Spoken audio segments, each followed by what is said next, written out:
Hello. Hi. Good evening. Money define Bobo.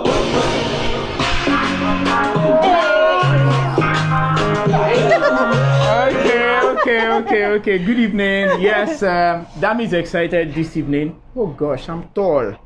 Jeez, Dami, you're so What do you want to say? very almost tall. Well, Dami is excited this evening because we're talking about money. Like money is what drives our really crazy. Like, you like money too much. Please, who does not like money? Okay, good evening once again. Like we started a new set of equipment and stuff just to ensure that we keep giving you the best. So please just let us know if you can hear us, and then we would quickly know if what we have done so far is working or not. So yes, quickly, we won't take your time today. We're basically discussing the money matters, the money issues at home. What are those things that usually cause fight, especially when it comes to money? Especially when you have somebody like Dami who likes to borrow, but would rather ask that you prorate your repayment plan. I don't know what you're talking about. But you know you like money more than me, right? Who does not like money? But why? Why is it that it's the women that like money more? Michael. Why? Well, I don't know what you're talking about. But really, I need us to solve this issue here and now, so that after this program today, we'll come to a new understanding of how money should be spent in this house, right? I don't know what this man is talking about. It's not me or you. Anyways, so basically today's episode, we're going to break it into two phases. First, we're going to be talking about the general expectations that come with money when you are about to get married. What are the general expectations that comes with marriage? Like, what are the things that are basic for every marriage? And then we now go into the talking points that, okay, all things being equal, or even when all things are not equal, what are the major things that we can begin to talk about and find square roots? Equilibrium, exactly. Thank you very much for that. So I'll let Dami just take what are the general expectations when it comes to marriage, basically? Well, in marriage, or maybe before you get married, the world, they expect that both of you are doing something so that you'll be able to like bring one or two things to the table. Yeah, this okay, two things really. First, you say the world. The world is who? All these people that are watching us, right?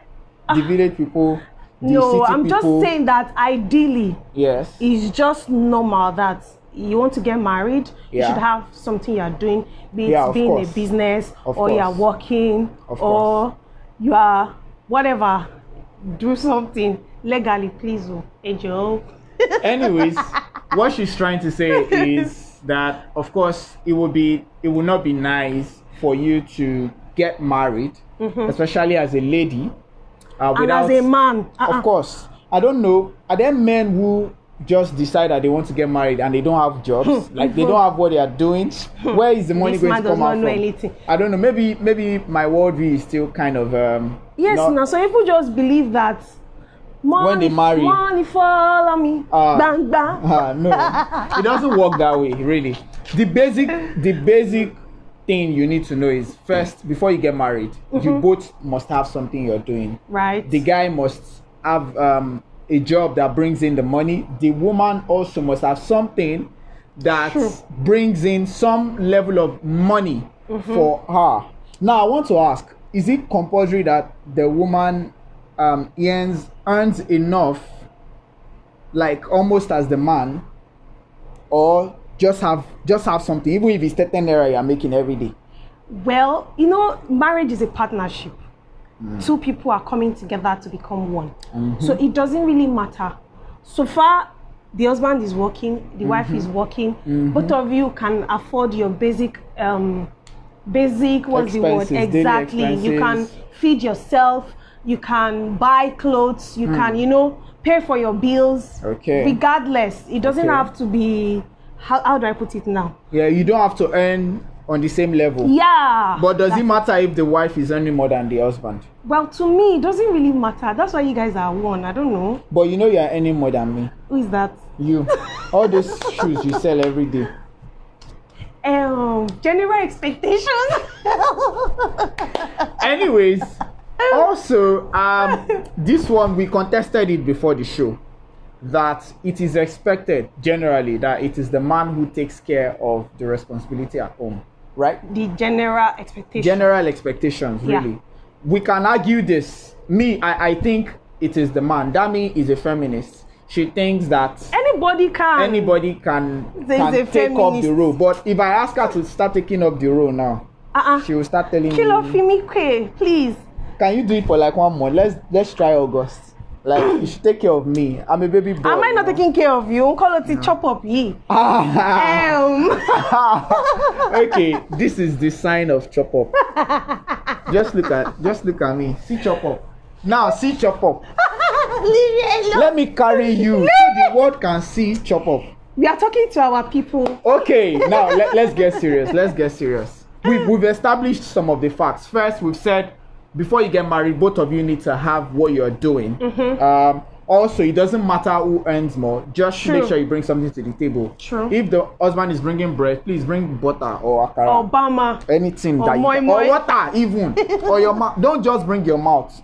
Bring something that can help the bread. You understand? And of course,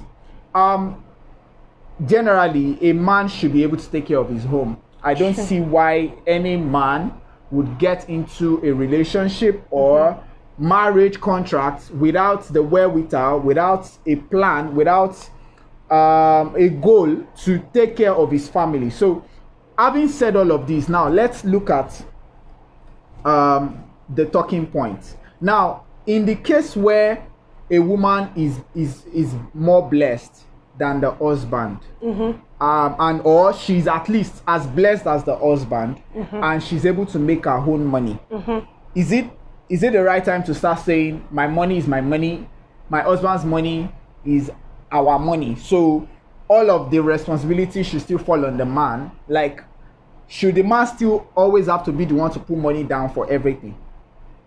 I would say it depends on how people run their homes. We run our homes differently. Yeah. You understand? So let me just paint a scenario now. Say the woman is earning more than the husband, more than the man. And then maybe they have a plan that, okay, every month I'll be giving you 200K per month. And then just dash or give the man or send to the man's account. Anyhow you guys want to run it. Why are you smiling? I'm waiting for you now. Say send to the man's account, and then maybe she still expects that the man still drops money regardless, because you know how men are. How are we? You Who guys, are we?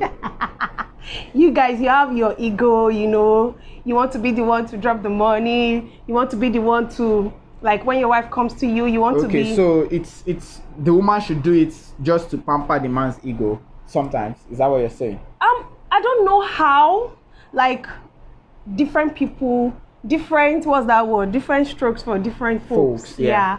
So if the woman is sending money to the man's account and she still wants the man to still, like, do some things in the home, fine. If the woman is sending money to the man's account and she still puts all the basic stuff upon herself, fine. You understand? It doesn't have to. Nobody has to know that the woman is earning more than the man. Or do you understand what I'm trying to say? What I think is that a woman can earn as much as a man, even much more than a man. Of course. And our money is the family money.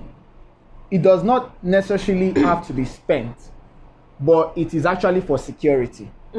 So the man perhaps could be allowed to still take care of the day-to-day running of the house, but the woman's money should be kept as security for the days when the man does not have enough or something is wrong and the man cannot meet those daily needs. So it will be somehow if you're working as a woman in your marriage and your husband wakes up one morning and says, darling, please borrow me 200K there darling, please borrow me 50K. Darling, please borrow me as small as 5K. And you say, I don't have.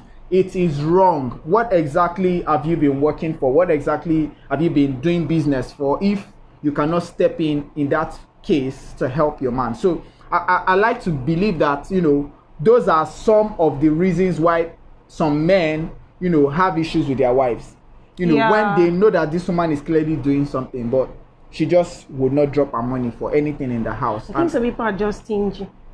Yeah, it's wrong as a woman to hold back on your own financial resources. It doesn't work. Second thing we want to talk about is the issue of allowances. This one, Dami. Is it okay for a man to put his wife on special allowance, monthly allowance, apart from hold on, I know you want to eat me. Calm down, you need to be calming down. Calm down.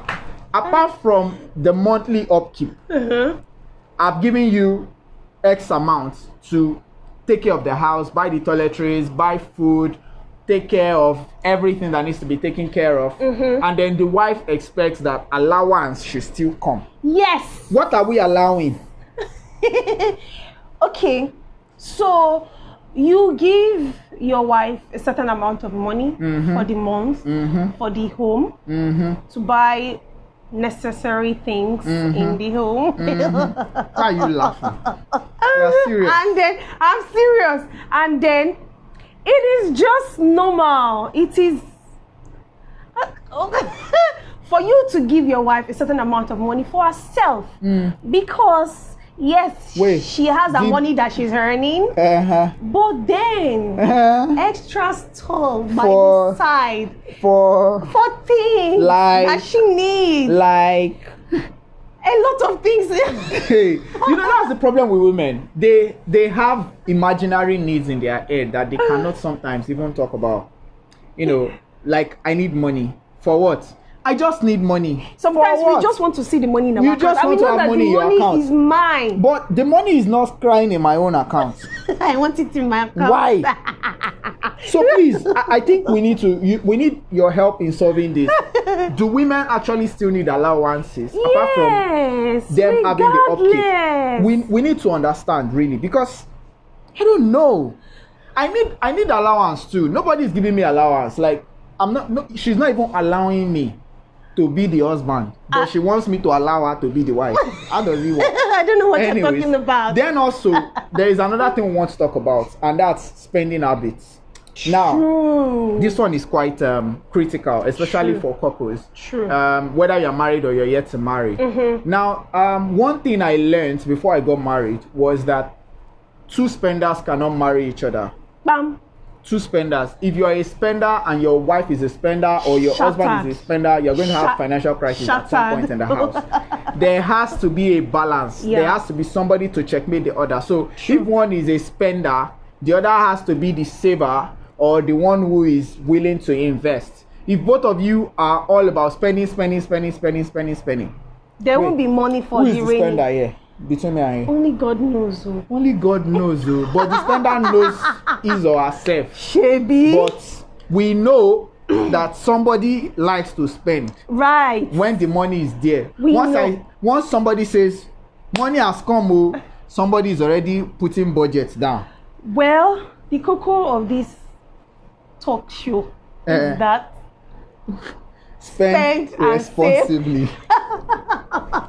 Anyways, it's not a bad habit to spend. You need to spend. You made the money. You need to enjoy the money. But at the same time, there has to be somebody who helps to checkmate these things. To say, look, let's spend just this percentage. Let's save this percentage. Let's invest. So it's always good. So before you get married, or even if you're in a relationship or you're already married with somebody, you need to ask yourself, am I the spender, or is he the spender, or is she the spender? Some people even know, because we have different attitudes towards exactly. money. The moment there's money like this, exactly. So you need to checkmate. So if you are the spender, you might need to step back a bit, especially if your spouse is also a spender. True. You need to find a way to learn the habit of saving and investing, just so that you can help your future financially and even the children. Now, another thing we want to talk about is the issue of having a joint account. Now, what do you think? Should a couple actually run a joint account? Well, Dami, what do you think?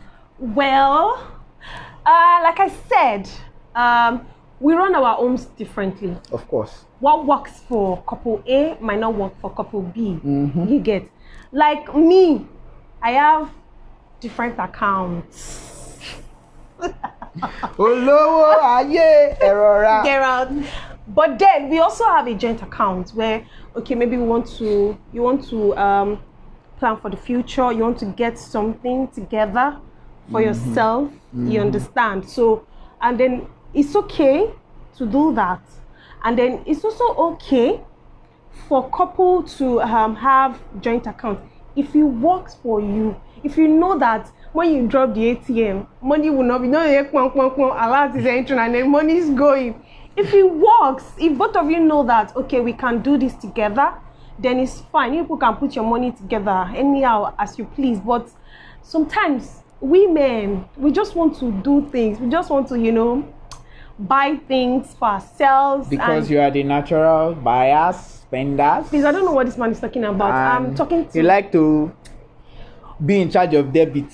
Why we would be in charge of credit? What I'm saying is that whatever works for you is fine. Yeah. You can choose to have joint accounts if it works for you, fine. And you can choose to have series of accounts. But the problem is, how do you know that joint account works for you? Now, this is me, and this is what I think is an alternative to joint account. I'm not a fan of joint accounts. I think both of you should be allowed to run your finances independently. Just so that you can be accountable, you can be responsible for yourself. True. And in place of joint account, I think it's better to run a joint savings account. True. Or a joint trust fund account. So joint savings account, meaning it is not an operating account. We're not putting our money in this pool together so that we can spend it. No, we're jointly saving in this account so that we can buy something in the future, we can invest it in the future, but it is our savings account and we are jointly saving together. Or is a joint trust fund account that we have set up for our children.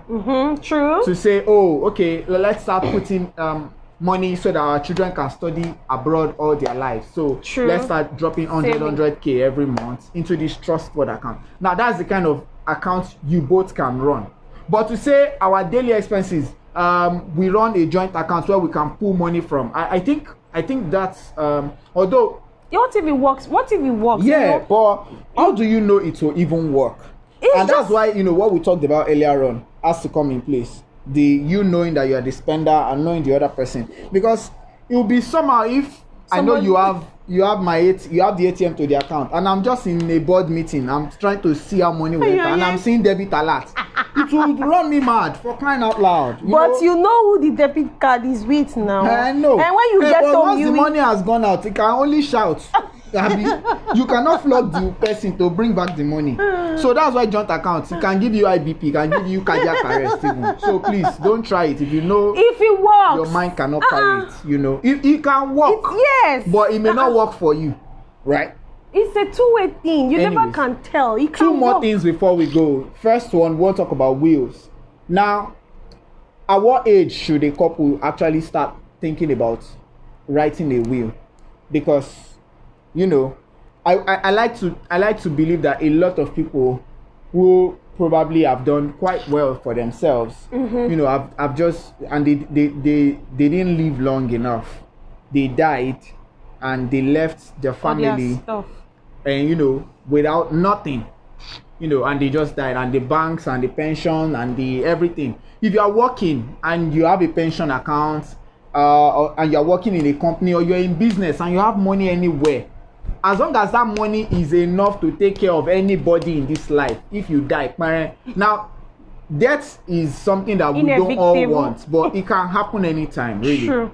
I think once you are married, once you are like 1 year, 2 years into your marriage, Abi, what do you think? It's always good to enlist the service of a lawyer whatever asset you have, no matter how little, even if it is just your phone, whatever it is you have that you consider an asset that you would not want to go to waste. Right. If anything happens to you, you need to set up a will, because anything can happen anytime. You don't want to leave a beautiful young family behind with nothing to depend on, whereas you have millions in your account. There's something I want to say. Sorry to cut you short. Like it's very good, or how would I put it? It's advisable that partners are open to each other. Yes. It's not that you go and buy one land in Makurdi and then something that happens. Oh, I don't know what shatter. Then the family will not be like, your man has a house somewhere, and then they don't know. So let your family members or your partner, ideally, let your partner know, I have so and so, I have so and so, I have so and so. These are the documents, these are the stuff. This, you understand? Like, carry each other along, because anything can happen at any time. Whatever it is you do, whether you do an investment, even if it's 300k investment, as long as there is a written agreement, there is a contract, there is an MOU, there is something, you need to show it to your wife. Even if you're not married, show it to your siblings or your parents. You know, anything. Just don't let these people keep taking all your money, all the things you sweated for. You know, and then you think that I have money, I'm rich, and something happens and everything goes away. The last thing we want to talk about is when you borrow money. When you borrow money, you borrowed money. How should you return it? In cash that you borrowed it, or in kind, please, because it's not just somebody here that is guilty of borrowing and trying to prorate and trying to round down. You know, not round up, round down. When you borrow from whether you borrow from your husband or your wife, should you return the money? Please. Me, I don't know, but return my money. Your money has to be returned, Abby. But when you borrow, should you return? Didn't I return the money? I'm so that you can educate all the people that have been responding under the post. When they borrow, should they return? And how should they return? What should they return? Like, if I borrow pencil, should I be returning it with biro?